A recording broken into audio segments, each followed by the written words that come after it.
Em um jantar aparentemente comum, uma mulher sorria em silêncio, enquanto tudo ao seu redor começava a ruir sem que ninguém percebesse. Diante de um cliente estrangeiro, cada palavra dita parecia inofensiva, até que segredos cruéis começaram a emergir onde ninguém imaginava. Presa em um casamento que aos poucos a tornara invisível, ela descobre naquela mesma noite uma verdade capaz de mudar tudo. E, sem levantar a voz, decide transformar humilhação em estratégia, silêncio em poder e dor em recomeço. Antes de mergulhar nessa história de traição, inteligência e reviravolta, não se esqueça de se inscrever para mais relatos intensos como este. A mesa estava posta com o mesmo capricho de sempre. Flores brancas no centro, taças alinhadas com precisão milimétrica, pratos que nunca eram os de uso cotidiano, apenas os de porcelana fina, reservados para as ocasiões em que Renata Cavalcanti precisava ser mais cenário do que pessoa. Ela ajustou o guardanapo de linho pela terceira vez, olhou para o relógio na parede da sala de jantar e sentiu aquela familiaridade pesada que já não doía tanto quanto antes. 12 anos ensinam o corpo a suportar o que a alma recusa. Fábio chegaria em 40 minutos. Ela sabia disso porque a assistente dele, Patrícia, havia enviado uma mensagem confirmando o horário. Não para Renata diretamente, mas para o grupo de administração do apartamento, onde ela era incluída apenas quando havia logística a resolver. Era um detalhe pequeno. Um dos muitos detalhes pequenos que, somados, formavam o retrato de um casamento que havia deixado de enxergá-la faz muito tempo. O apartamento ficava no 17º andar de um edifício no Itaim Bibi. Janelas do chão ao teto com vista para a Faria Lima, tapetes persas, arte contemporânea nas paredes, tudo escolhido por um decorador que Fábio havia contratado sem consultar Renata. Ela morava num espaço que não refletia nada de si mesma. Às vezes andava pelos cômodos como se fosse visitar um museu. Admirava, mas não pertencia. Havia uma foto deles dois numa prateleira da sala, do casamento, 12 anos atrás, tirada num jardim em Campos do Jordão, onde os dois pareciam jovens e genuinamente felizes. Ela passava por aquela foto todos os dias sem pará-la de olhar, o que havia descoberto ser sua própria forma de dizer algo que ainda não estava pronta para dizer em voz alta. A distância entre quem eram naquela foto e quem haviam se tornado era tão vasta que às vezes ela sentia como se os dois da foto fossem personagens de uma história que pertencia a outra pessoa. Renata tinha 41 anos, cabelos negros cortados na altura dos ombros e olhos castanhos que nos últimos anos aprenderam a observar mais do que falar. Formada em letras pela USP, havia trabalhado como tradutora freelancer até o casamento tomar todo o espaço disponível em sua vida. Não por exigência explícita de Fábio, mas pela pressão silenciosa de uma rotina que a foi engolindo aos poucos. Primeiro foram os eventos que ela precisava comparecer. Depois, as viagens que ela precisava organizar. Depois, a administração do apartamento, dos funcionários, dos compromissos sociais. Quando percebeu, não havia mais espaço para o que ela havia sido antes. Fábio Cavalcanti era sócio-diretor de uma gestora de fundos de investimento com sede na Faria Lima.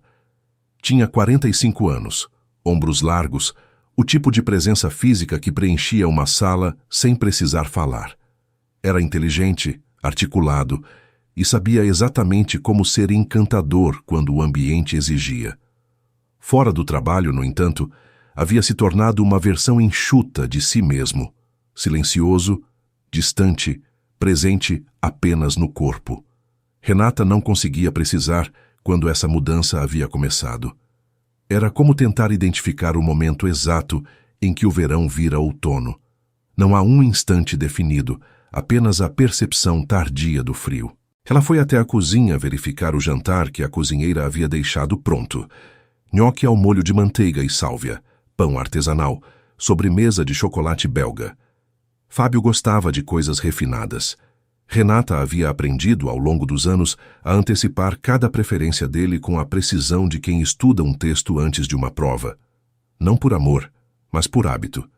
E havia uma diferença cruel entre essas duas motivações. Enquanto esperava, Sentou-se na poltrona junto à janela com o caderno que mantinha discretamente entre 2 livros de design na estante. Era um caderno pautado, pequeno, com a capa de couro preto gasto nas bordas.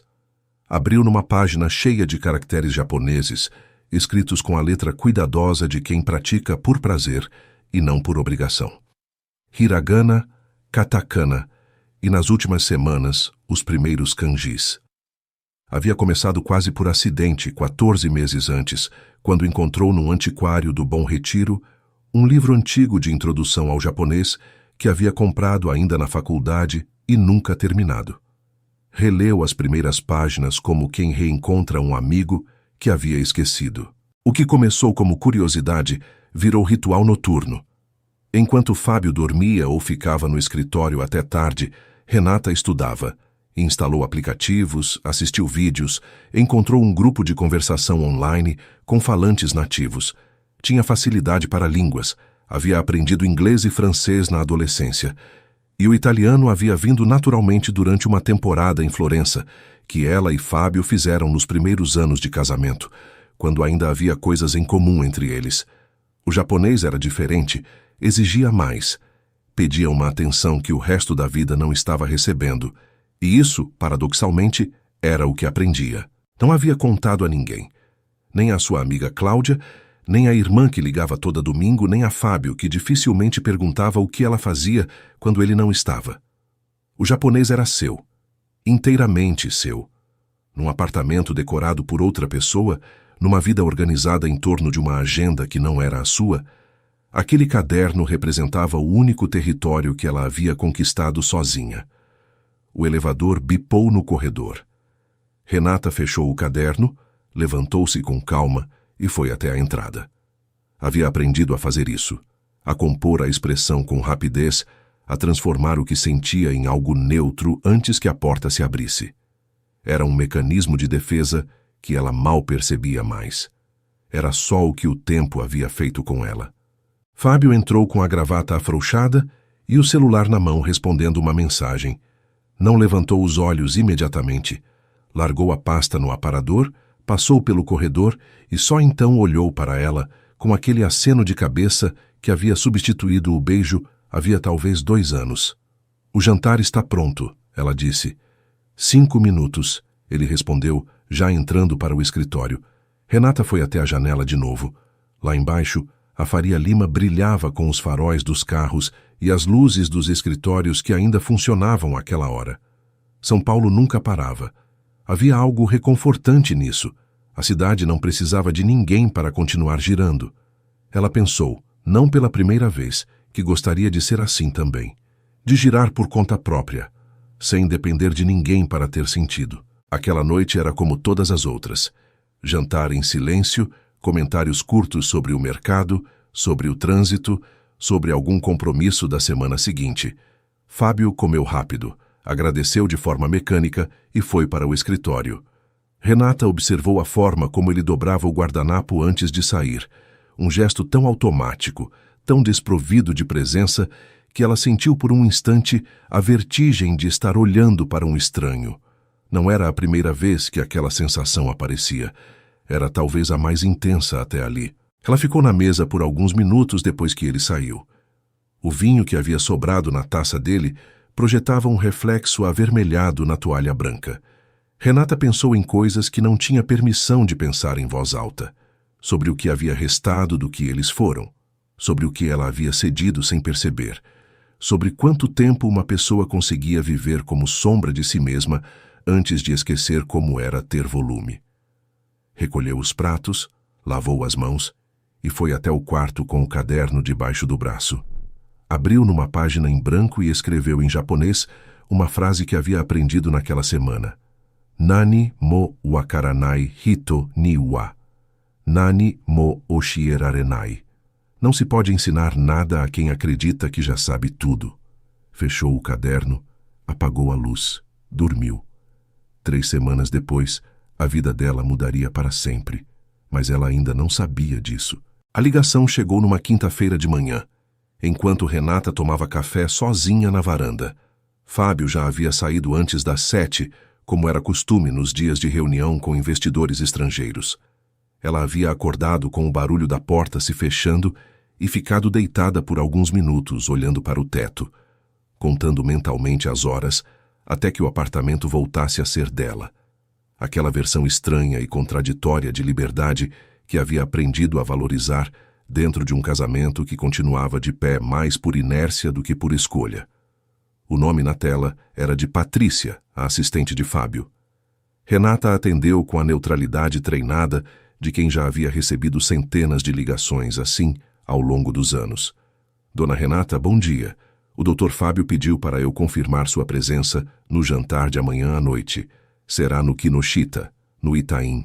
Ele tem um compromisso com um parceiro de Tóquio, o Sr. Hiroshi Tanaka, da Tanaka Capital. Serão só vocês três à mesa. Renata deixou a xícara de café sobre o parapeito da varanda e olhou para o céu cor de cimento que cobria São Paulo naquela manhã. Pode confirmar, ela disse. Perfeito. O doutor pediu também para lembrar que o parceiro não fala português nem inglês com fluência, então será uma conversa mais em japonês mesmo, com o intérprete disponível por telefone se necessário. Ele gostaria que a senhora estivesse às 7h30. Estarei lá. Ela desligou. Ficou parada por um momento com o celular na mão, sentindo algo que não era bem surpresa. Era mais aquela sensação de quando uma peça de um quebra-cabeça que você não estava montando cai no seu colo e de repente faz sentido. Jantar em japonês, com intérprete disponível por telefone, caso necessário. Fábio havia marcado aquele jantar sem sequer considerar que ela pudesse entender alguma coisa. Para ele, Renata era a esposa decorativa, a presença que completava a imagem de homem estável e bem-sucedido. Ela saberia sorrir na hora certa, acenar com a cabeça de forma adequada e não atrapalharia nada. O que Fábio não sabia, o que ninguém sabia, era que nos últimos 14 meses, Renata havia alcançado um nível de compreensão do japonês que ia muito além do básico. Ela não apenas entendia as estruturas gramaticais, havia desenvolvido fluência de escuta, aquela capacidade de captar não só o que é dito, mas como é dito, com todas as nuances que a língua japonesa carrega em seus diferentes registros de formalidade. Havia passado semanas inteiras assistindo dramas japoneses sem legendas, lendo jornais online de Tóquio, trocando mensagens com uma professora particular de Osaka que havia encontrado numa plataforma de intercâmbio linguístico. O japonês havia se tornado, silenciosamente, sua segunda língua de coração, depois do português e ao lado do italiano que havia aprendido em Florença. Havia noites em que ela ficava acordada até quase a madrugada, sentada no chão do escritório com o caderno aberto e o fone no ouvido, repetindo em voz baixa a mesma frase até que a entonação ficasse certa. E sentia, naquele exercício aparentemente simples, uma satisfação que havia esquecido que existia. Não a satisfação de agradar, de cumprir, de estar no lugar certo na hora certa. A satisfação de aprender, de sentir o próprio cérebro construindo algo novo, com a lentidão honesta de quem não tem atalho disponível. Ela foi até o escritório que usava raramente, abriu o notebook e passou a manhã revisando o vocabulário de negócios e finanças. Termos que havia encontrado nos últimos meses, nos textos que lia por prazer agora ganhavam uma dimensão prática. Fusões, captação de recursos, gestão de portfólio, acordos de confidencialidade. Se aquele jantar seria sobre negócios, ela queria entender cada palavra. Não havia um plano, pelo menos não ainda. Era apenas a clareza silenciosa de quem, depois de muito tempo operando no escuro, acende uma luz e decide prestar atenção. À tarde, ligou para sua amiga Cláudia, que morava num apartamento em Pinheiros e trabalhava como advogada especializada em direito de família. Elas se conheciam desde a época da faculdade, quando dividiam uma república na Vila Madalena, e ficavam acordadas até de madrugada, discutindo literatura e tomando chá ruim. Naquela época, Renata era a mais falante das duas. Tinha opinião sobre tudo, ria alto, planejava viagens que às vezes aconteciam e às vezes viravam só histórias bonitas para contar.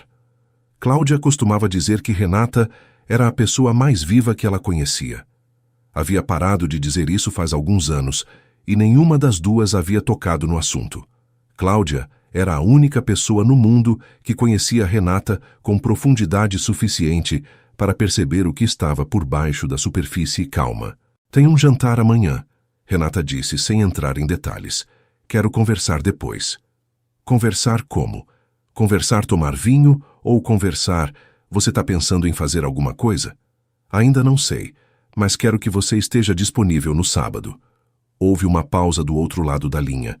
Cláudia conhecia bem aquele tom, comedido, quase clínico, que Renata usava quando estava processando algo grande por dentro. Estarei, ela respondeu. Me liga quando precisar. Na noite anterior ao jantar, Renata passou horas com o caderno aberto, praticando frases inteiras em voz baixa, sentada no chão do escritório. Não havia ansiedade no que sentia, havia algo mais próximo de concentração, aquela qualidade de atenção que antecede um desempenho importante. Ela havia passado anos inteiros se preparando para ser invisível. Agora, pela primeira vez, estava se preparando para ver. Cada frase que praticava era como afiar um instrumento que havia ficado guardado tempo demais. A lâmina estava intacta, só precisava de uso. Dormiu razoavelmente bem. Sonhou com o antiquário do Bom Retiro, com o cheiro de papel velho e o livro de capa desbotada que havia mudado o rumo silencioso de seus dias. Acordou antes do alarme, com uma clareza que não era comum nas manhãs paulistanas de inverno. No dia seguinte, escolheu um vestido azul marinho simples, colocou brincos pequenos de ouro, passou um batom discreto.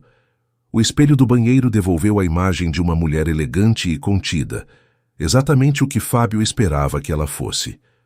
O que o espelho não mostrava era o que havia mudado por dentro, uma clareza nova, uma firmeza que não precisava de volume para existir. Ela ficou parada por um segundo a mais do que o habitual, olhando para si mesma com uma atenção que não era vaidade. Era reconhecimento, como se estivesse confirmando a presença de alguém que havia sumido por um tempo e acabara de voltar. O carro chegou às 7h15. Fábio desceu do elevador com um terno cinza escuro e o cabelo penteado com aquele cuidado calculado de quem sabe que será observado. Deu uma olhada rápida nela, disse, "Vamos", e caminhou para a saída. Renata o seguiu em silêncio, como sempre, mas desta vez o silêncio tinha um peso diferente. Ela estava completamente presente, não para ser agradável, não para cumprir um papel, mas para ouvir, para entender, para finalmente saber o que era dito quando a julgavam incapaz de compreender. O carro deslizou pela Faria Lima enquanto a cidade se acendia na noite. Renata olhou pela janela, viu o reflexo de si mesma se sobrepor às luzes da avenida e, pela primeira vez em muito tempo, sentiu algo que reconheceu como antecipação, não do que esperava que acontecesse, mas do que estava prestes a descobrir. O Kinoshita ficava numa rua tranquila do Itaim Bibi, discreto como todos os lugares que custam caro demais para precisar de fachada chamativa. A entrada era marcada apenas por uma placa pequena de madeira escura com caracteres japoneses gravados. E Renata, ao lê-los enquanto descia do carro, sentiu uma pontada de algo que poderia ter sido ironia, se não fosse tão próximo do destino. Os caracteres diziam literalmente lugar de encontro verdadeiro. O maître os recebeu com inclinação discreta e os conduziu até uma sala privativa nos fundos do restaurante, separada do salão principal por uma porta de correr em madeira e vidro fosco. A mesa estava posta para 3, com arranjos minimalistas de bambu e velas baixas. A iluminação era quente, íntima, o tipo de ambiente projetado para conversas que não deveriam ser ouvidas por outros. Hiroshi Tanaka já estava lá. Era um homem de uns 50 e tantos anos, de estatura média, com cabelos completamente brancos cortados com precisão e uma postura que transmitia calma genuína, não a calma performática dos homens que aprenderam a parecer seguros, mas aquela que vem de dentro, de quem passou muito tempo observando o mundo antes de falar sobre ele. Usava um terno azul escuro sem gravata, o que no contexto de um jantar como aquele era, em si, uma declaração de personalidade. Os olhos dele eram escuros e atentos, com aquele tipo de presença que Renata havia aprendido a associar-te às pessoas que realmente escutam, não que aguardam sua vez de falar enquanto a outra pessoa termina, mas que processam de verdade o que recebem antes de formular uma resposta. Levantou-se quando eles entraram e inclinou a cabeça, com a formalidade contida que Renata havia aprendido a reconhecer nos meses de estudo, o cumprimento de alguém de posição que respeita sem se diminuir. Fábio foi logo na frente, a mão estendida, o sorriso calibrado de quem está no modo encantador. Tanaka-san, que honra tê-lo em São Paulo. Espero que a viagem tenha sido tranquila. Falou em inglês, com aquela fluência pragmática de executivo global. Tanaka respondeu também em inglês, num tom educado, mas econômico. Houve a troca de cartões. Fábio, com a solenidade excessiva de quem havia lido sobre etiqueta japonesa numa viagem de avião. E então, Fábio virou-se para Renata. Minha esposa, Renata. Ela está aqui para nos fazer companhia esta noite. A apresentação foi exatamente o que Renata esperava. No minha esposa, que fez isso ou aquilo. No Renata, que estudou letras e fala 4 idiomas. Apenas minha esposa, como quem aponta para um quadro na parede. Ela sorriu com o calor exato que a situação requeria e inclinou a cabeça levemente na direção de Tanaka. É um prazer conhecê-lo, ela disse, em inglês, como era esperado. Tanaka olhou para ela por um segundo a mais do que o protocolo exigia, com aquela atenção silenciosa que pessoas muito inteligentes têm antes de decidir o que revelar de si mesmas. Depois, inclinou a cabeça com cortesia. Sentaram-se. O sommelier apareceu, foram feitos pedidos, chegou uma entrada de guiosa artesanal que ninguém comentou porque o silêncio dos primeiros minutos ainda estava sendo preenchido com as amenidades necessárias. Fábio conduzia a conversa com desenvoltura.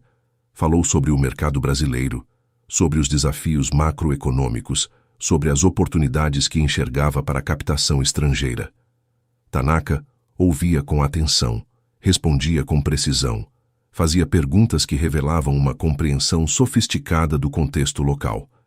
Era o tipo de conversa que Renata havia presenciado dezenas de vezes ao longo dos anos, os mesmos temas, a mesma cadência, os mesmos sinais de deferência calculada de ambos os lados.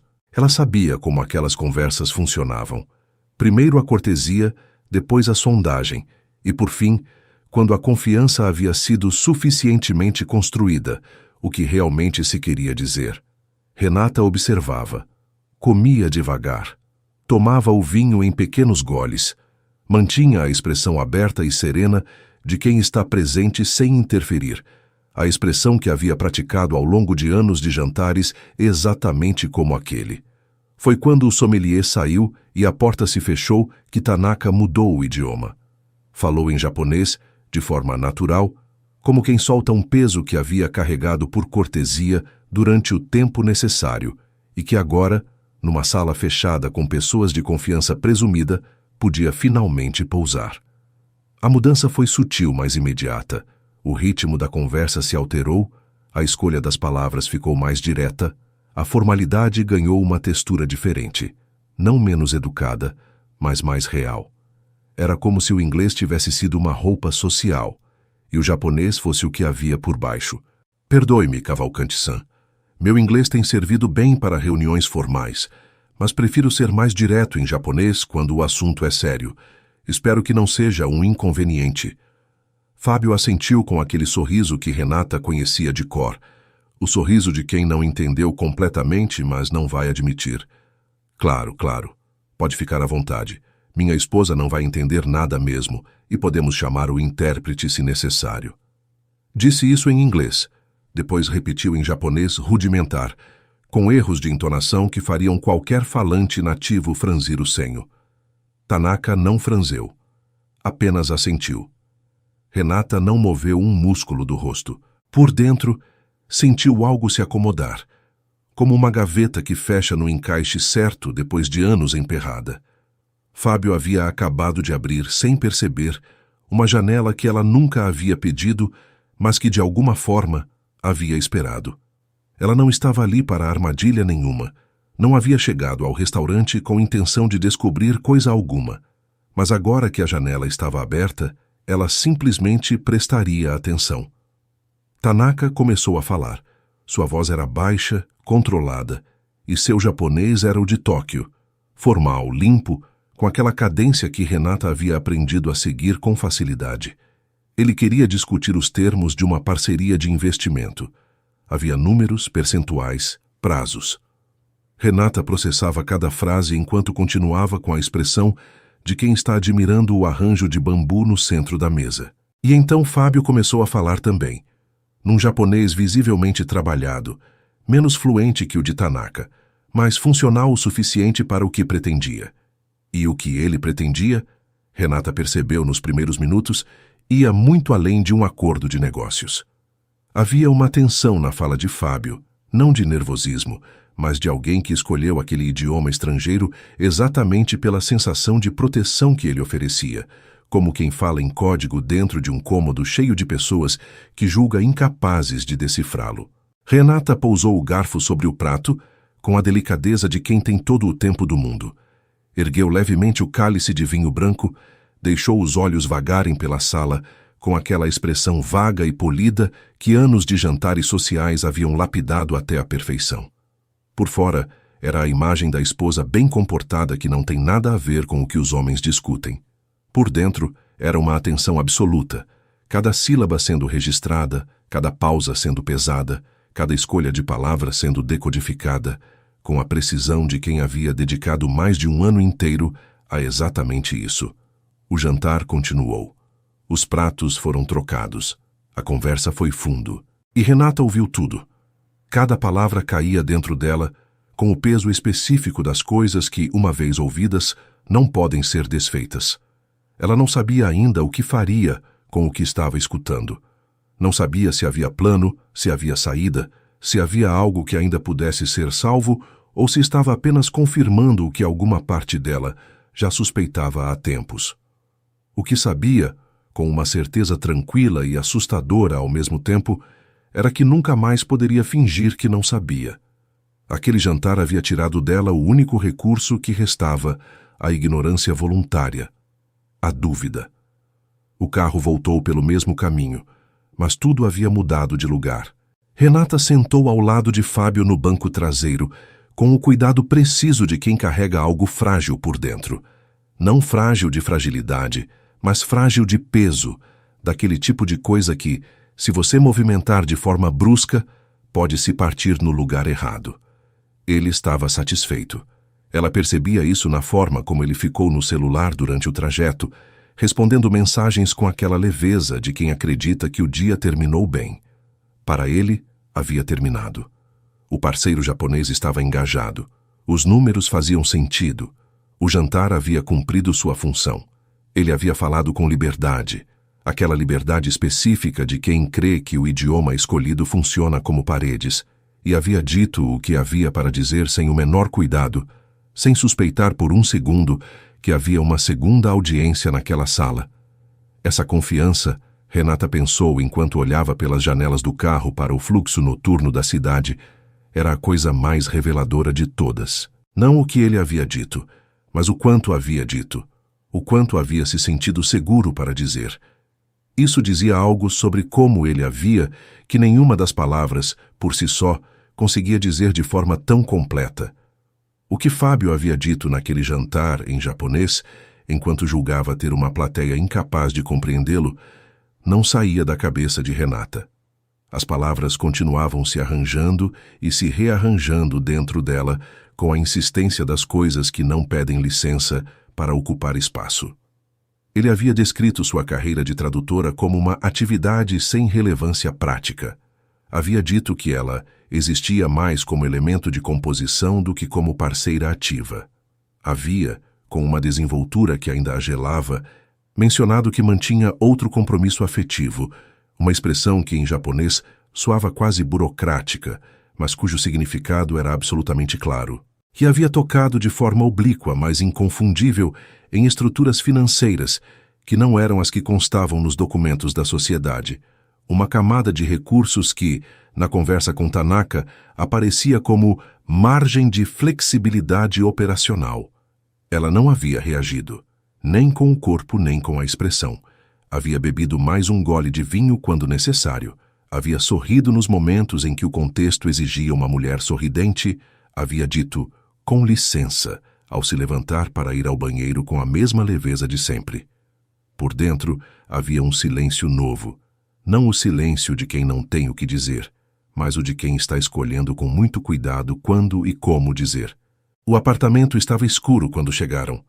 Fábio foi direto para o escritório, como sempre. Renata foi para o quarto, sentou na beira da cama e ficou assim por um longo tempo, sem acender a luz. Não estava chorando, estava pensando. Havia uma diferença enorme entre as duas coisas, e ela havia aprendido ao longo daqueles 12 anos que confundir uma com a outra era um luxo que custava caro. Na manhã seguinte, acordou antes do sol.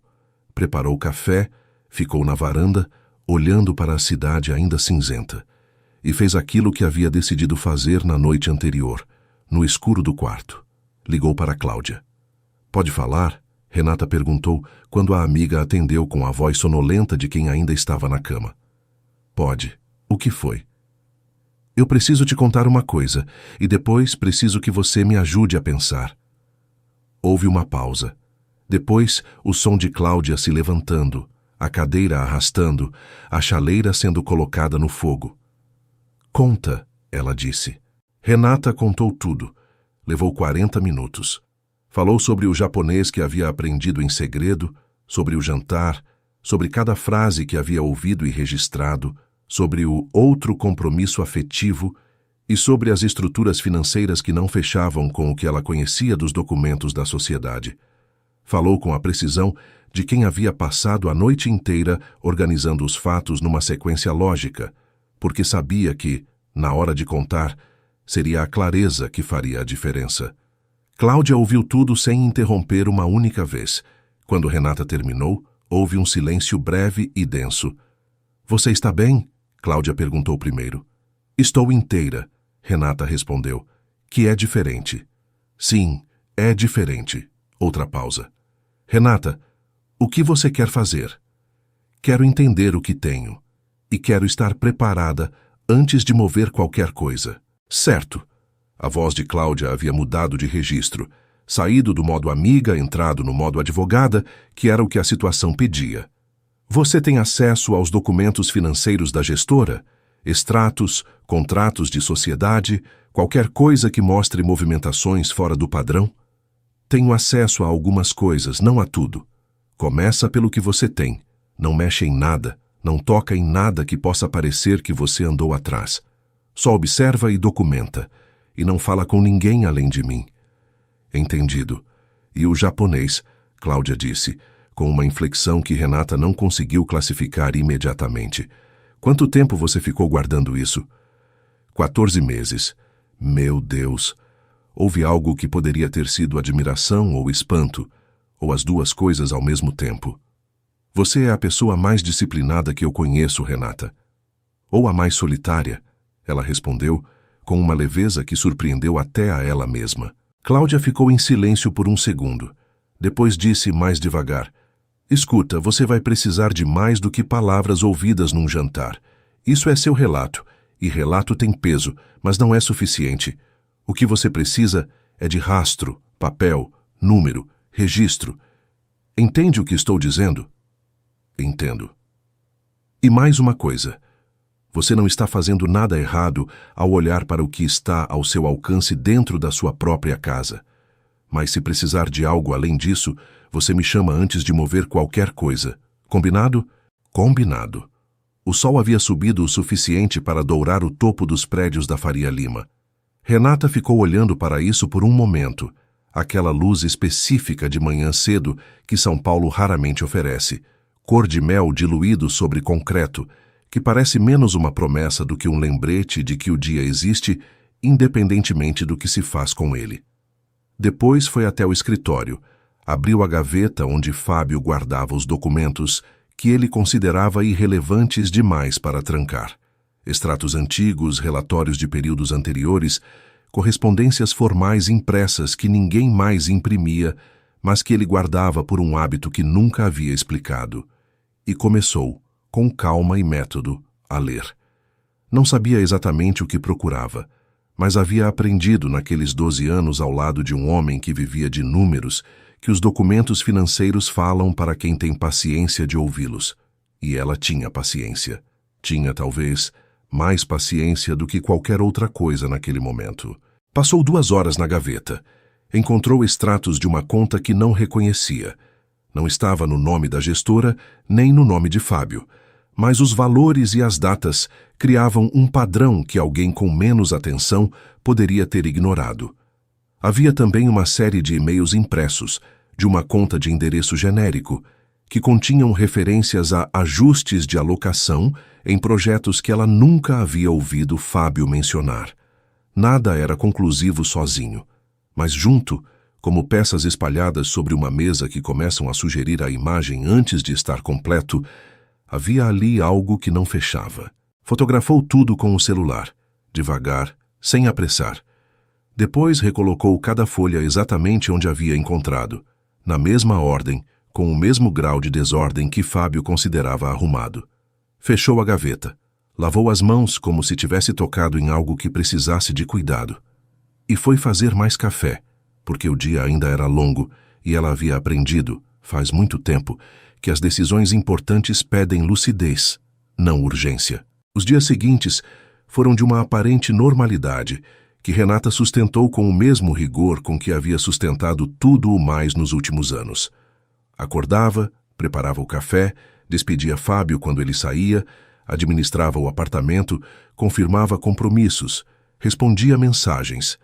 A rotina externa permanecia intacta, e era exatamente isso que ela precisava que fosse. Fábio não havia mudado em nada. Chegava tarde, comia depressa, sumia para o escritório, dormia sem conversa. Para ele, o jantar com Tanaka havia sido um sucesso, e o sucesso deixava as pessoas descuidadas de maneiras que elas raramente percebiam. Por baixo da superfície, no entanto, havia um movimento constante e silencioso que não parava um segundo. Ela havia criado uma pasta no notebook antigo que usava para os estudos de japonês. Uma máquina que Fábio jamais tocava, que nem sabia ao certo onde ficava.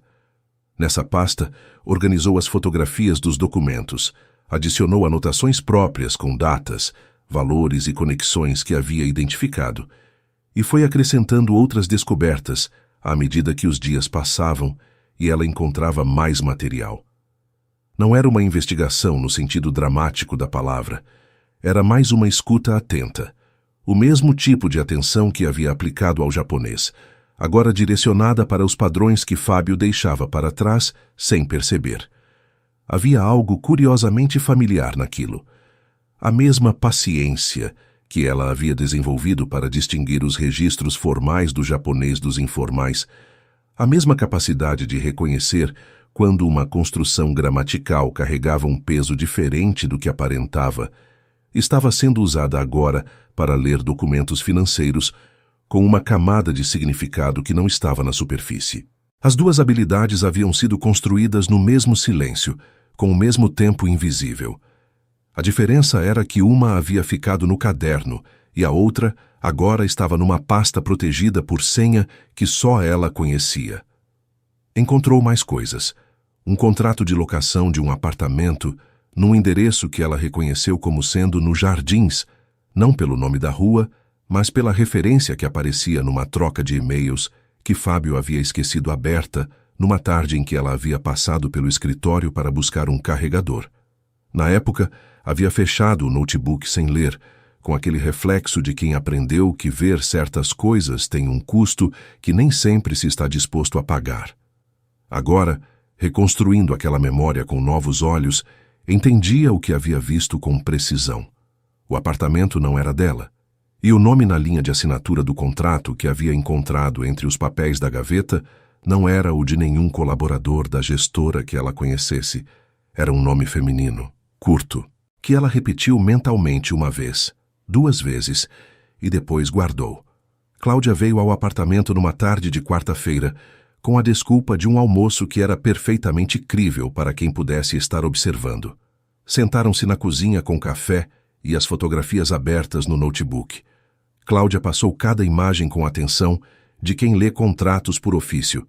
Devagar, voltando quando necessário, sem comentar enquanto processava. Quando terminou, fechou o notebook com cuidado e ficou olhando para a mesa por um momento. "O que você tem aqui?" ela disse, escolhendo as palavras com precisão. "É suficiente para sustentar uma investigação interna na gestora. Não é prova definitiva de nada isoladamente. Mas o conjunto cria um padrão que qualquer setor de compliance sério seria obrigado a apurar." "E para o divórcio?" Cláudia ergueu os olhos. "Para o divórcio, o que importa é a composição real do patrimônio. Se há recursos que não estão declarados na sociedade conjugal, isso é ocultação de bens. O que você tem é um começo muito sólido para uma perícia contábil.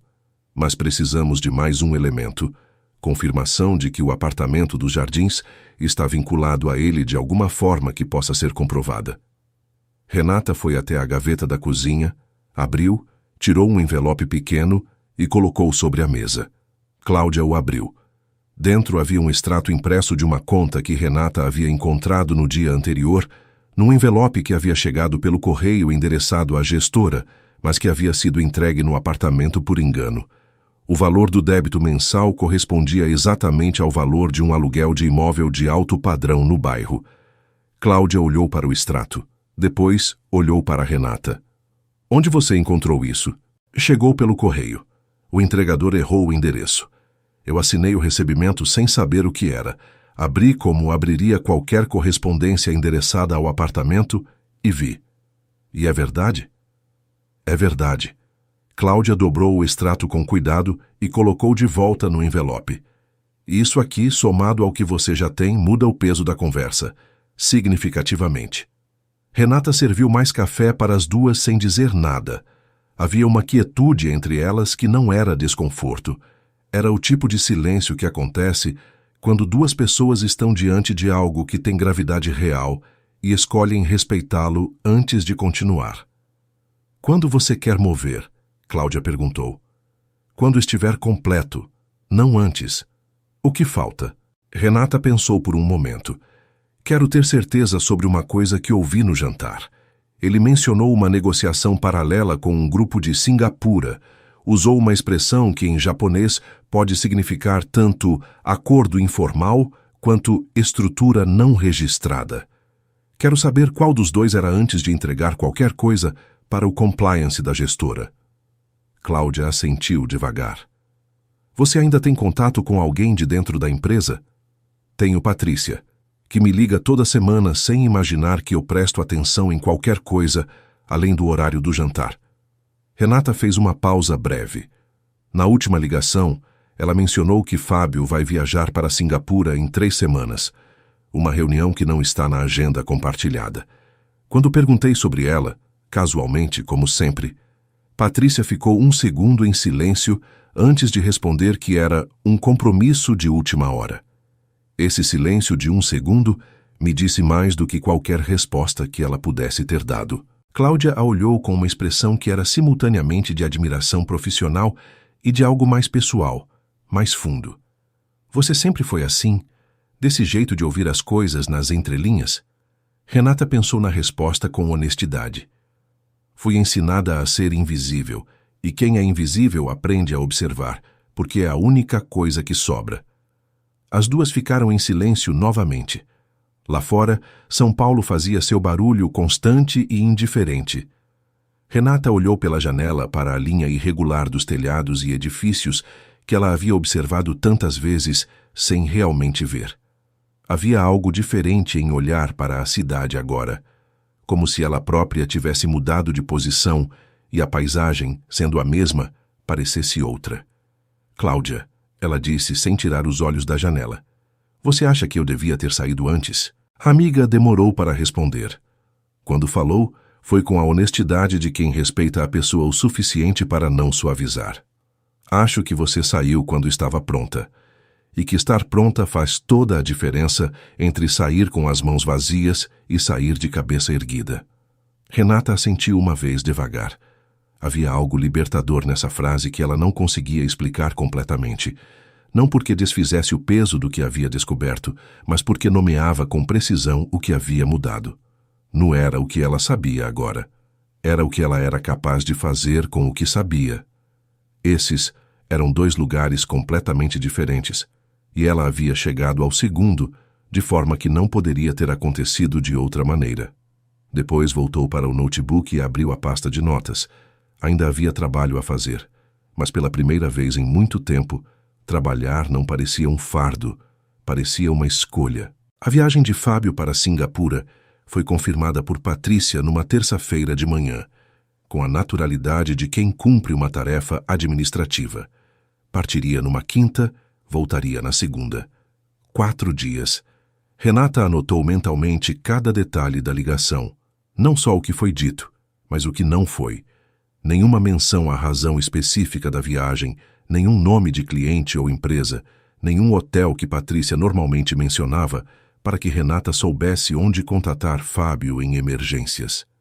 Aquela omissão, tão diferente das ligações anteriores sobre viagens de trabalho, tinha uma textura específica. Era o silêncio de alguém que foi instruída a não dar detalhes, não o silêncio de quem simplesmente esqueceu. O detalhe era pequeno. O que ele revelava não era. Na tarde de quarta, enquanto Fábio arrumava a mala no quarto com aquela eficiência distante de quem faz isso sozinho há anos, Renata ficou na sala folheando uma revista que não estava lendo e prestando atenção na movimentação com a nitidez de um radar ajustado.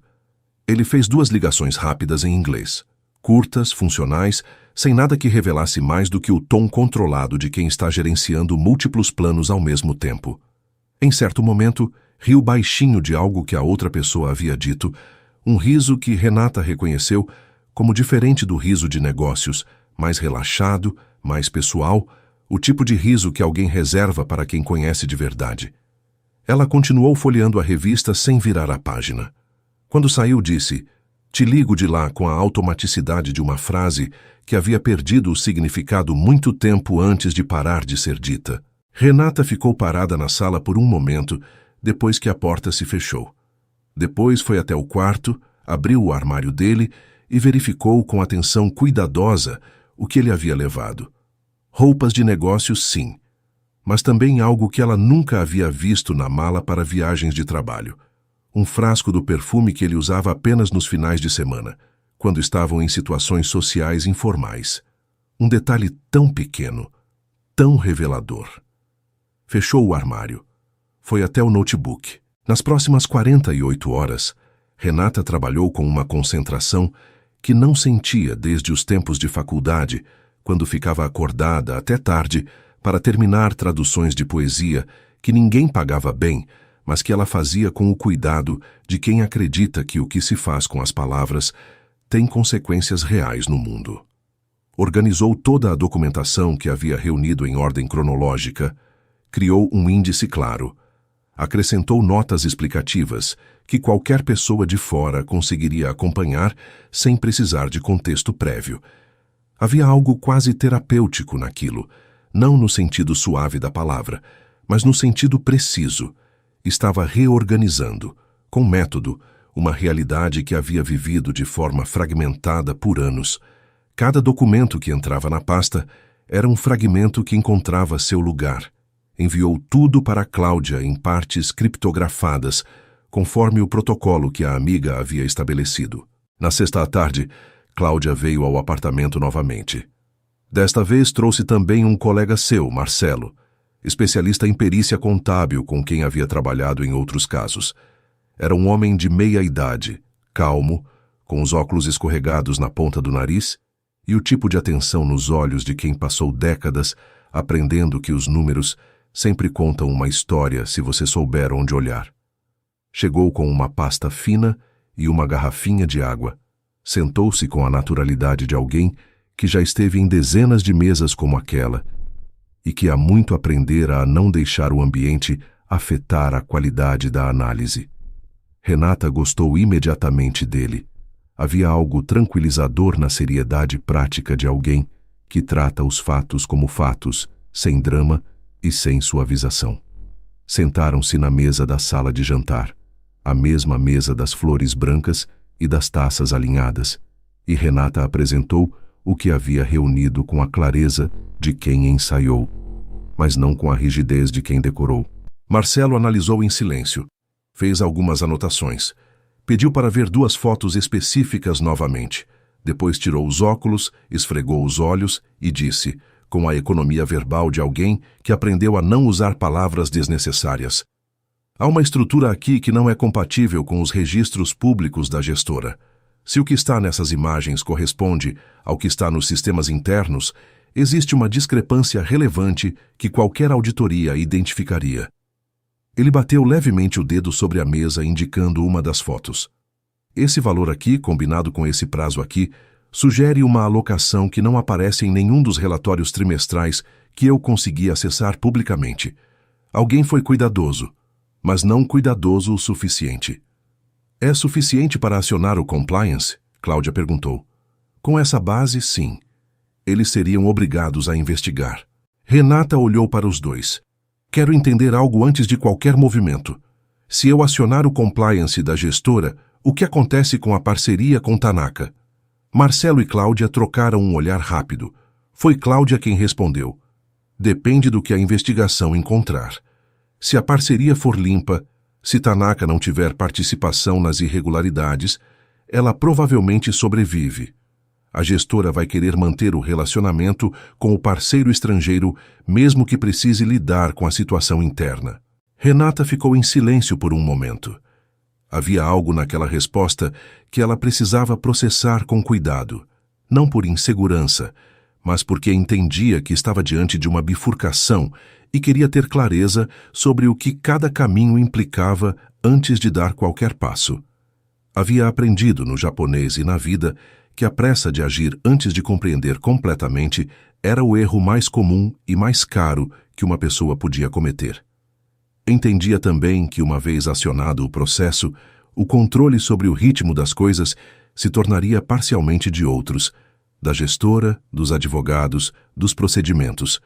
Queria ter certeza absoluta do que estava colocando em movimento antes de soltá-lo. Então posso separar as coisas, ela disse. A questão do compliance é uma coisa, o divórcio é outra, e Tanaka é uma terceira. Exatamente, Cláudia confirmou.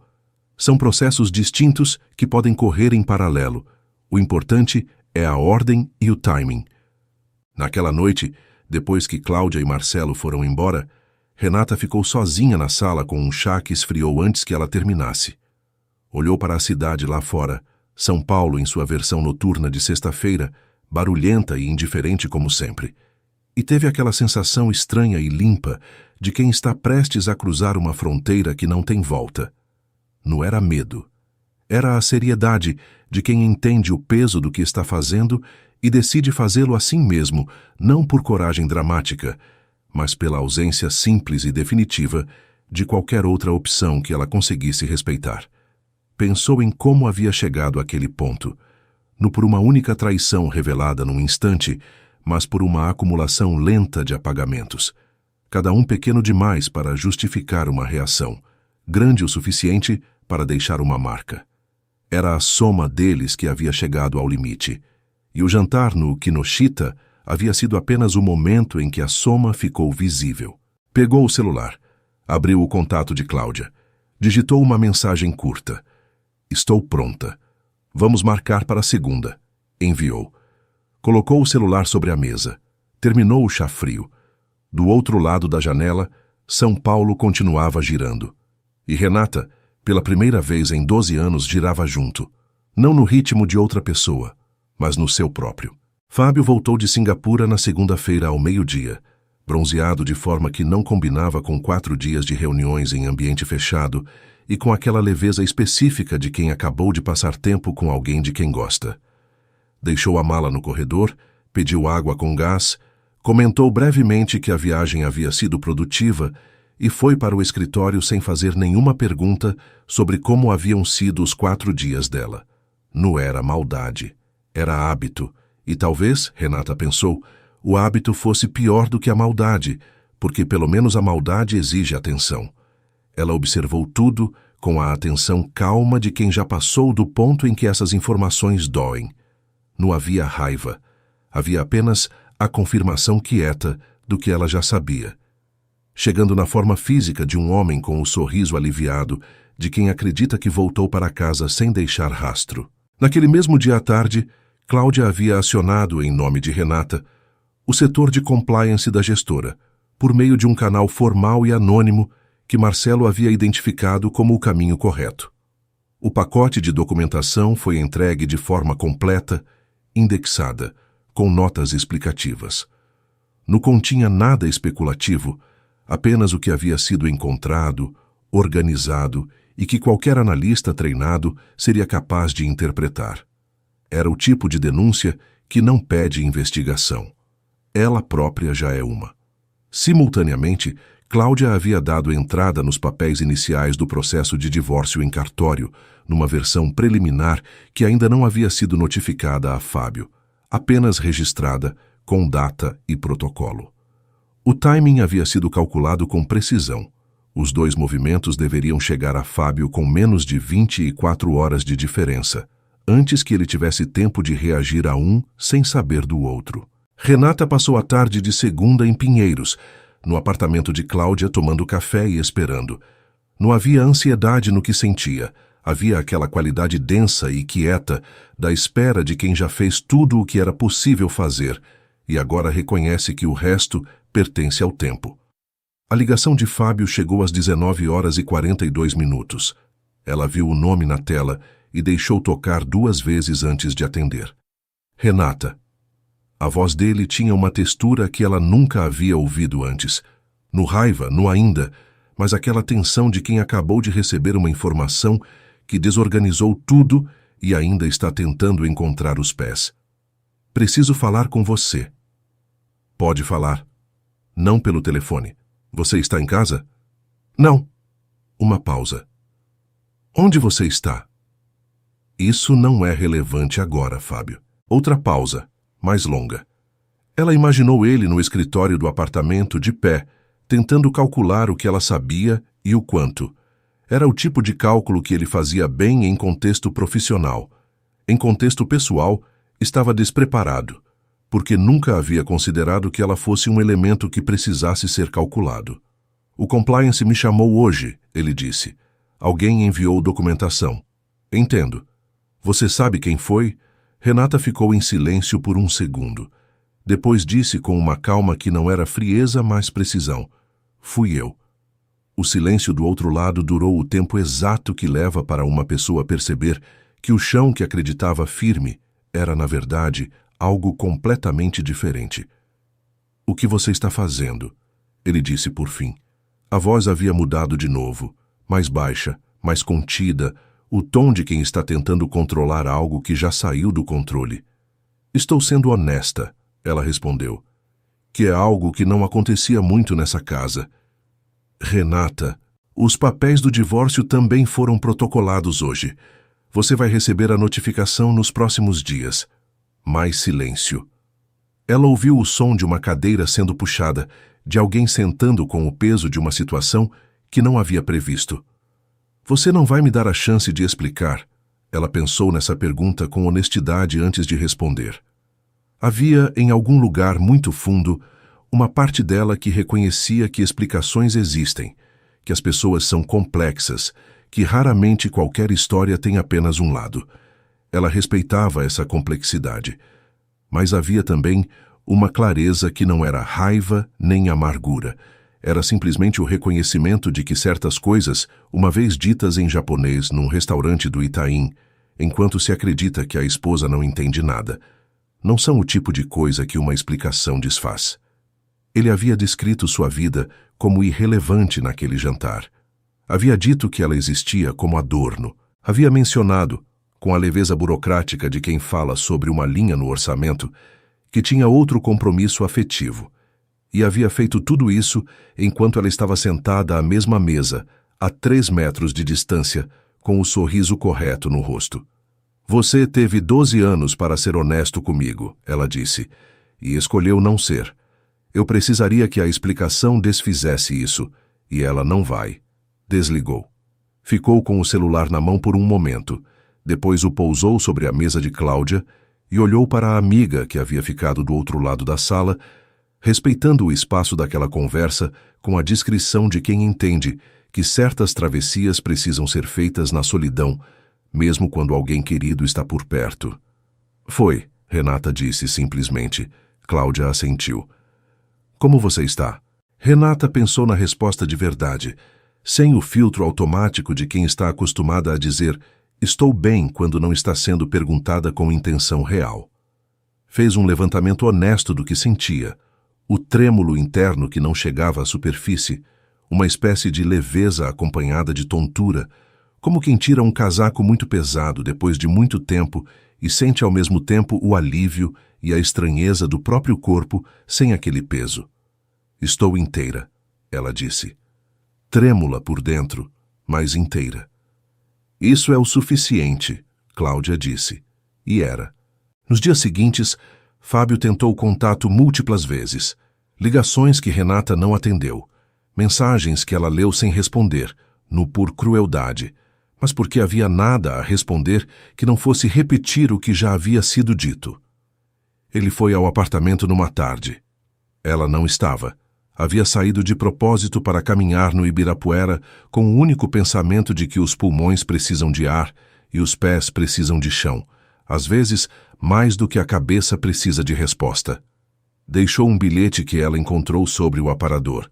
Precisamos conversar, por favor. Ela dobrou o bilhete, guardou numa gaveta que ele não abriria e foi preparar jantar para si mesma pela primeira vez em muito tempo, sem calcular o que outra pessoa preferia. Fez macarrão ao alho e óleo, comeu devagar, com um livro aberto ao lado do prato, e pensou que era a refeição mais honesta que havia feito em anos. O compliance da gestora havia iniciado a apuração formal. Cláudia havia sido contatada pelos advogados da empresa, como era esperado. O processo corria em silêncio institucional, do tipo que precede as tempestades mais significativas. Renata não precisava fazer mais nada nessa frente. Havia colocado a engrenagem em movimento e agora ela seguia seu próprio ritmo. O que ela não sabia, o que nenhum dos dois sabia ainda, era que o capítulo mais inesperado da história ainda estava por vir, vindo de um lugar completamente diferente de onde qualquer um poderia ter previsto. O e-mail chegou numa manhã de quarta-feira, 3 semanas depois da ligação para Fábio, enquanto Renata estava no apartamento de Cláudia, onde havia se instalado temporariamente enquanto os trâmites do divórcio avançavam e o apartamento do Itaim ainda estava juridicamente partilhado. Era um endereço que ela não reconheceu imediatamente. Tanaka Togara, seguido de um domínio corporativo japonês. Leu o assunto 2 vezes antes de abrir. Estava escrito em inglês, For Mrs. Renata Cavalcanti, A Personal Matter. Ela abriu com a atenção contida de quem já aprendeu que as surpresas do mundo raramente chegam anunciadas. O e-mail era de Hiroshi Tanaka. Estava escrito em japonês, impecável, formal, do registro que se usa para comunicações de respeito genuíno. E começava com um pedido de desculpa pela intromissão. Ele havia obtido o endereço dela por meio de uma busca profissional, o que ele reconhecia ser incomum, e pedia que ela considerasse ler a mensagem até o fim antes de decidir como responder. Renata leu. Tanaka escrevia que havia percebido durante o jantar no Kinoshita algo que o havia perturbado desde então. Não havia sido apenas o conteúdo da conversa com Fábio, havia sido ela.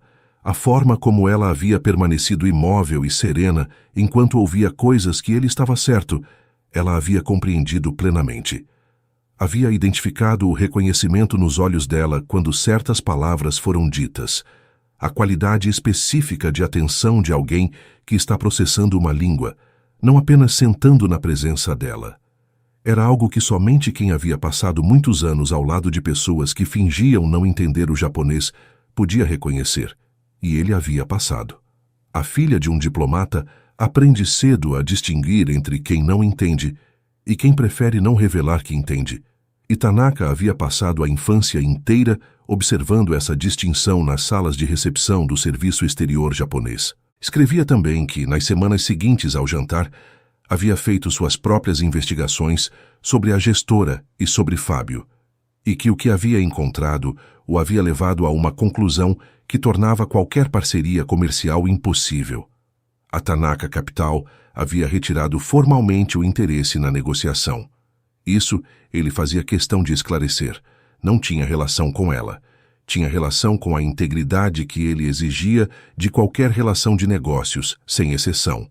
Mas havia uma segunda parte no e-mail. Tanaka escrevia que, nos 30 anos à frente da Tanaka Capital, havia aprendido a identificar pessoas com capacidade real de maneira diferente da capacidade declarada. Havia algo na forma como ela havia se comportado naquele jantar, a inteligência do autocontrole, a disciplina da escuta, a capacidade de processar informação complexa em tempo real sem deixar transparecer nada, que correspondia a um perfil que ele havia procurado durante anos para um projeto específico. A Tanaka Capital estava expandindo operações para o Brasil e precisava de alguém que funcionasse como ponte cultural e linguística, com profundidade real em ambas as culturas, não apenas fluência técnica. Alguém que entendesse o que não era dito tanto quanto o que era. Ele não estava oferecendo caridade. Estava oferecendo uma oportunidade profissional concreta, com remuneração e escopo detalhados num documento em anexo, porque havia identificado nela uma competência que o mercado ainda não havia enxergado. Provavelmente, ele escrevia com uma delicadeza que ela reconheceu como sofisticada, porque ninguém havia se dado ao trabalho de olhar. Renata ficou olhando para a tela por um longo tempo depois de terminar. Havia algo no e-mail que ia além da oferta em si. Havia o reconhecimento de alguém que havia prestado atenção. Na versão de si mesma, que ela havia sido obrigada a apresentar naquele jantar, no papel da esposa bem comportada que não interfere, mas na pessoa que havia estado presente de verdade, trabalhando em silêncio por baixo da superfície, usando como instrumento exatamente aquilo que todos haviam descartado como irrelevante. Depois foi até a janela do apartamento de Cláudia, que dava para uma rua arborizada de pinheiros, com aquela luz de manhã que faz as folhas parecerem recém-lavadas, e ficou ali parada sem pensar em nada específico. Era o tipo de pausa que o corpo pede quando recebe uma informação grande demais para processar em movimento. Precisava de quietude para que os pedaços se assentassem no lugar certo. Cláudia apareceu na porta da sala com 2 xícaras de café. Leu a expressão de Renata com a precisão de quem a conhece faz 20 anos. O que foi? Renata se virou. Você se lembra de Tanaka, o parceiro japonês do jantar? Lembro. Ele me mandou um e-mail. Cláudia cruzou a sala, entregou uma das xícaras e ficou ao lado dela olhando para a rua. E? Ele percebeu que eu entendia japonês naquela noite. Percebeu e não disse nada. Renata fez uma pausa. E agora está me oferecendo um trabalho. O silêncio que se seguiu era do tipo que pede para ser respeitado. Cláudia o respeitou. Depois disse, e você vai aceitar? Renata pensou na resposta com o cuidado que ela merecia. Pensou no livro desbotado do antiquário do Bom Retiro, nas noites no chão do escritório com o caderno aberto. Nas horas assistindo dramas japoneses sem legendas, enquanto a cidade dormia, e Fábio ficava no quarto sem perguntar o que ela estava fazendo. Pensou em 14 meses de um trabalho que ninguém havia pedido, que ninguém havia recompensado, que ela havia feito unicamente porque algo dentro dela precisava de um espaço que fosse só seu, e pensou em como esse espaço, cultivado em silêncio, havia se tornado, sem que ela planejasse, sem que ela soubesse que estava construindo algo além de um refúgio, a coisa mais real que ela possuía. Vou ler o anexo primeiro, ela disse. Mas sim, acho que vou. Cláudia deu um pequeno sorriso que não precisava de palavras. Depois tomou um gole de café e disse quase para si mesma, 14 meses de japonês. 14 meses, Renata confirmou. Foram para a mesa. Renata abriu o anexo. Era um documento de 4 páginas, detalhado, profissional, com escopo, remuneração e estrutura de trabalho descritos com a clareza de alguém que não faz ofertas por impulso. Ela leu cada linha com atenção. Quando terminou, fechou o notebook, ficou olhando para a mesa por um momento e então começou a redigir a resposta. Escreveu em japonês. Claro, limpo, no registro de alguém que conhece a língua com profundidade, não com a fluência forçada de quem estudou para uma reunião, mas com a naturalidade de quem habitou aquele idioma por dentro, nos próprios sonhos e anotações e reflexões do cotidiano, nas noites em que a cidade dormia e ela ficava acordada num apartamento que não era dela, aprendendo a ser ela mesma, numa língua que ninguém esperava que ela soubesse. Agradeceu a atenção dele, confirmou o interesse. Propôs uma reunião presencial para a semana seguinte. Enviou. Ficou com as mãos sobre o teclado por um segundo depois de apertar enviar. Havia algo que queria fixar naquele momento, não para guardar como vitória, mas porque era um ponto de inflexão que merecia ser reconhecido. Não havia chegado ali apesar do que havia passado. Havia chegado ali por causa de tudo o que havia escolhido fazer, enquanto o resto da vida seguia sem enxergá-la. Por causa das noites no chão do escritório com o caderno aberto, por causa das horas de drama japonês sem legenda, do grupo de conversação online com a professora de Osaka, do antiquário do Bom Retiro, onde tudo havia começado com um livro desbotado e uma decisão pequena que havia crescido em silêncio até ter raízes profundas o suficiente para sustentar uma pessoa inteira. Ninguém havia pedido que ela aprendesse japonês. Ninguém havia reconhecido o esforço. Ninguém havia visto. E foi exatamente isso, a invisibilidade absoluta daquele trabalho, que o havia mantido puro, inteiro, sem a distorção de expectativa ou aprovação externa. Ela o havia feito por si mesma, para si mesma, no único espaço que havia resistido ao apagamento. E aquele espaço havia se revelado, com o tempo e com as circunstâncias certas, como o espaço mais sólido que ela possuía. Aquele era o instante em que o silêncio virou voz. 6 meses depois, Renata Cavalcante sentou à cabeceira de uma mesa de reunião no 22º andar de um edifício na Avenida Brigadeiro Faria Lima e conduziu, em japonês fluente, uma negociação entre a Tanaka Capital e um grupo de investidores brasileiros que levara meses para ser estruturada. Havia 3 pessoas na sala que não entendiam japonês, 2 que entendiam parcialmente, e Hiroshi Tanaka, ao lado dela, com a atenção tranquila de quem já havia confirmado semanas antes que havia feito a escolha certa.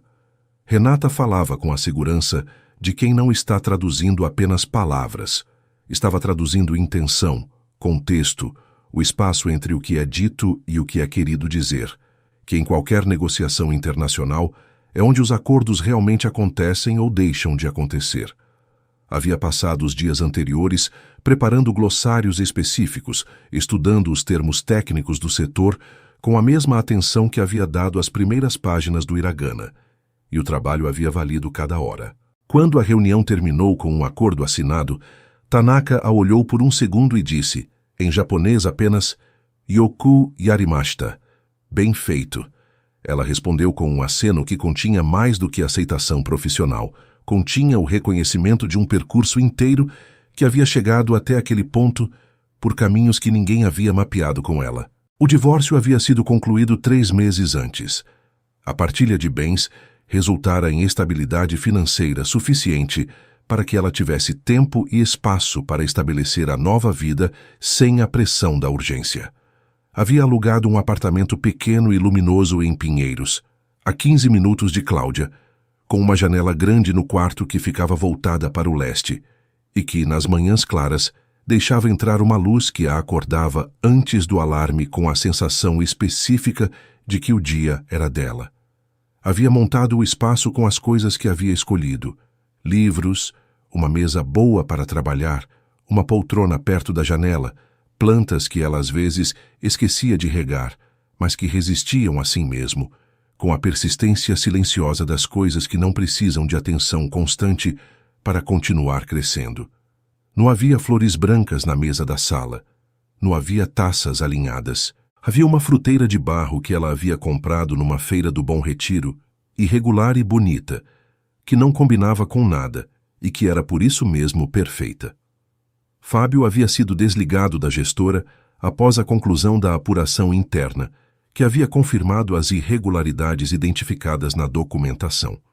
Ela não havia acompanhado os detalhes desse processo com atenção, por indiferença, mas porque havia chegado a um ponto em que os movimentos dele já não ocupavam o centro de nenhuma de suas perguntas. Era uma liberdade estranha e limpa, essa de não precisar mais saber. Havia um tempo em que ela havia organizado a própria existência inteiramente ao redor da existência de outra pessoa. Agora, havia aprendido com dificuldade e com alívio que a própria existência era suficientemente interessante para ocupar o centro. No trabalho com a Tanaka Capital, havia encontrado algo que não esperava. Não apenas a competência sendo reconhecida, mas o prazer de trabalhar num ambiente onde a precisão da linguagem era levada a sério, onde as palavras eram tratadas como o que são. Instrumentos com peso, com consequência, com a capacidade de construir ou desfazer entendimento entre pessoas que poderiam, de outra forma, nunca se encontrar de verdade. Tanaka havia se revelado um chefe exigente e justo, o tipo de pessoa que não elogia à toa, mas que quando diz que algo está certo, diz por que está. Ela havia aprendido, nas primeiras semanas, a ler o ritmo dele da mesma forma que havia aprendido a ler o japonês, com atenção às pausas, tanto quanto às palavras, com respeito pela estrutura sem perder a capacidade de improvisar quando necessário. Era o trabalho mais estimulante que havia tido. Era também, percebeu aos poucos, o trabalho para o qual havia se preparado sem saber, com cada hora de estudo, cada noite de prática, cada escolha de prestar atenção quando seria mais fácil desistir. Era o que ela havia estudado na faculdade, o que havia praticado nas traduções de poesia que ninguém pagava bem, o que havia encontrado de novo no japonês que havia aprendido em segredo. Tudo aquilo que havia sido chamado de irrelevante havia se revelado com o tempo como o centro. Havia retomado também, nos fins de semana, as traduções literárias. Estava trabalhando num conto de um escritor japonês contemporâneo que Tanaka havia mencionado numa conversa informal. Uma história sobre uma mulher que passa anos cultivando um jardim que ninguém visita e que um dia percebe que o jardim era o único lugar onde ela havia sido completamente honesta consigo mesma.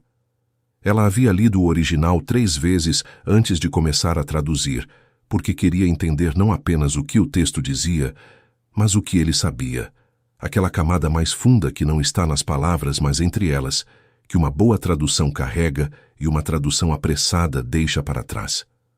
Havia conversado sobre o conto com a professora de Osaka, que havia ficado em silêncio por um momento, antes de dizer que Renata havia entendido a coisa mais difícil, que traduzir não é transportar palavras de um lugar para outro, é reconstruir um estado interior numa nova língua, sem perder o que faz aquele estado verdadeiro.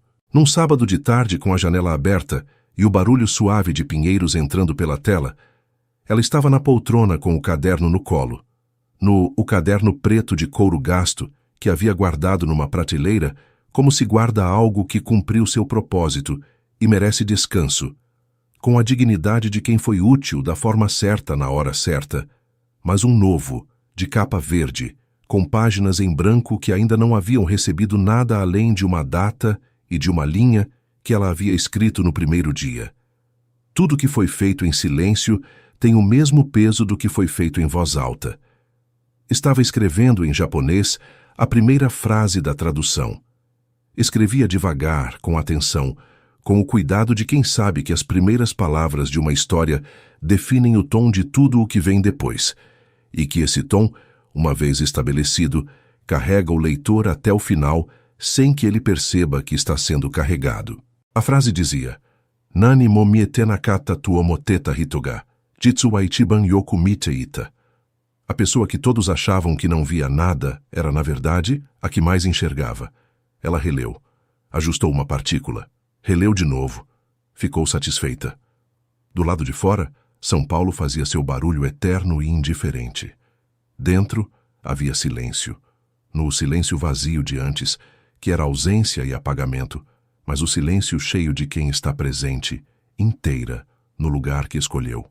Era um silêncio que ela havia aprendido a reconhecer nas últimas semanas, como a textura da vida quando está sendo vivida no ritmo certo, no rápido demais, no devagar demais, mas no passo que pertence a quem está indo para um lugar que faz sentido. Era um silêncio que soava por dentro como japonês. Renata fechou o caderno, olhou pela janela e sorriu para ninguém em especial. Era o suficiente. Era, na verdade, muito mais do que o suficiente. Fim da história.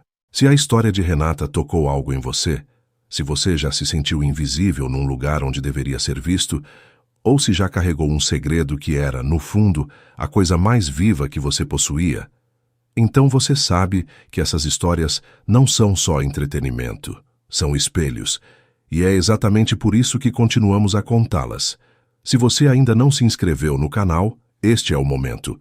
Cada semana trazemos novas narrativas com esse mesmo cuidado, esse mesmo investimento emocional, para que você não precise enfrentar sozinho as perguntas que só as histórias sabem fazer.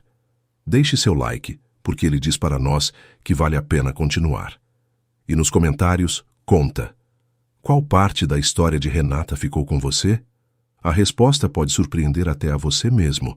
Até a próxima história, que já está sendo preparada com o mesmo silêncio paciente com que Renata aprendeu japonês.